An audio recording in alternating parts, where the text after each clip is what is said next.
ദൈവത്തിന് സ്തോത്രം. പ്രഭാതവന്ദനം. ഒരു വചനം വായിക്കുന്നു. സങ്കീർത്തനം 27:13.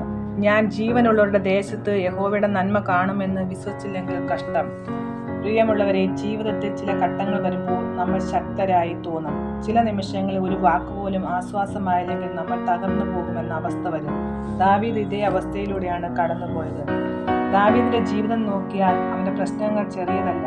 സ്വന്തം രാജ്യം തന്നെ അവനെ അന്വേഷിക്കുന്നു. ശത്രുക്കൾ അവനെ കൊല്ലാൻ കാത്തിരിക്കുന്നു. സുഹൃത്തുക്കൾ പോലും അവനെ സംശയിക്കുന്നു.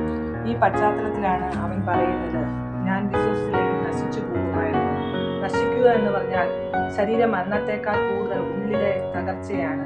ദാവീദ് ഒരു സത്യം തുറന്നു പറയുന്നു.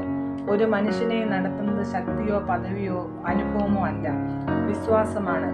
ദാവീദ് പറയുകയാണ്, ഞാൻ സ്വർഗത്തിൽ മാത്രമല്ല ഈ ഭൂമിയിൽ തന്നെ ദൈവത്തിന്റെ നന്മ കാണും. ഇത് വളരെ ശക്തമായ പ്രത്യാശയാണ്. പലപ്പോഴും നമ്മൾ പറയാറുണ്ട്, ഇതിവിടെ നടക്കില്ല, സ്വർഗത്തിലായിരിക്കും. ദൈവം ഇപ്പോഴും പ്രവർത്തിക്കുന്ന ദൈവമാണ്.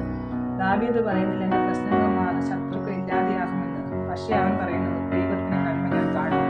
ദൈവത്തിന്റെ നന്മ നമ്മുടെ സാഹചര്യമല്ല. ഉദാഹരണം പറഞ്ഞാൽ, ഒരു രോഗിയെ ഡോക്ടർ ശസ്ത്രക്രിയ ചെയ്യുമ്പോൾ വേദനയുണ്ടാകും. പക്ഷേ ലക്ഷ്യം വേദനയല്ല, സൗഖ്യമാണ്. ദൈവത്തിന്റെ പ്രവൃത്തി അതുപോലെ വേദനയുണ്ടാകാം, പക്ഷേ നന്മ അതിന്റെ അവസാനമാണ്. വിശ്വാസം എന്ന് പറഞ്ഞാൽ ഉള്ളിലെ തകർച്ച തടയുന്ന മതിലാണ്. വിശ്വാസമില്ലായിരുന്നെങ്കിൽ ഞാൻ ഉള്ളിൽ തന്നെ തകർന്നു പോകുമായിരുന്നു എന്നാണ് ദാവീദ് പറയുന്നത്. ഉദാഹരണം പറഞ്ഞാൽ, അണക്കെട്ട് വെള്ളം തടയുന്നു, ഗ്രാമങ്ങളെ രക്ഷിക്കുന്നു. ഒരു മനുഷ്യന്റെ ജീവിതത്തിന്റെ ഉള്ളിലേക്ക് ഭയം, നിരാശ, ചിന്ത കയറാതിരിക്കാനുള്ള അണക്കെട്ടാണ് വിശ്വാസം.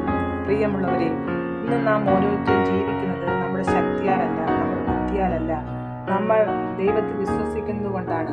നമ്മൾ ഇന്നും പ്രാർത്ഥിക്കുന്നുണ്ടെങ്കിൽ വിശ്വാസം ജീവനോടുണ്ട്. ദാവീദ് പറയുന്നത് ഒരു വാചകമല്ല, ഒരു ജീവൻ രക്ഷപ്പെട്ട സാക്ഷ്യമാണ്. ഞാൻ വിശ്വസിച്ചില്ലെങ്കിൽ ഞാൻ നശിച്ചു പോകുമായിരുന്നു. നമ്മൾ ദൈവത്തിനുള്ളിലുള്ള വിശ്വാസം കൈവിടരുത്, പ്രത്യാശ നഷ്ടപ്പെടുത്തരുത്. ഞാൻ ജീവനുള്ളവരുടെ ദേശത്ത് നന്മ കാണുമെന്ന് ഉറച്ച് വിശ്വസിക്കുക. പ്രാർത്ഥിക്കാം. ദൈവമേ സ്തോത്രം. കർത്താവിന്റെ സന്നിധിയിലേക്ക് ഞങ്ങൾ അടുത്തു വരുന്നു. വചനം കേൾക്കുന്ന എല്ലാവരെയും ദൈവം അനുഗ്രഹിക്കണമേ. ഇന്ന് ഓരോരുത്തരും കടന്നു പോകുന്ന സാഹചര്യങ്ങൾ കർത്താവിന്റെ കൃപയും പരിപാലനവും അനുഭവിപ്പാൻ എല്ലാവരെയും സഹായിക്കണമേ. യേശുവിൻ നാമത്തിൽ.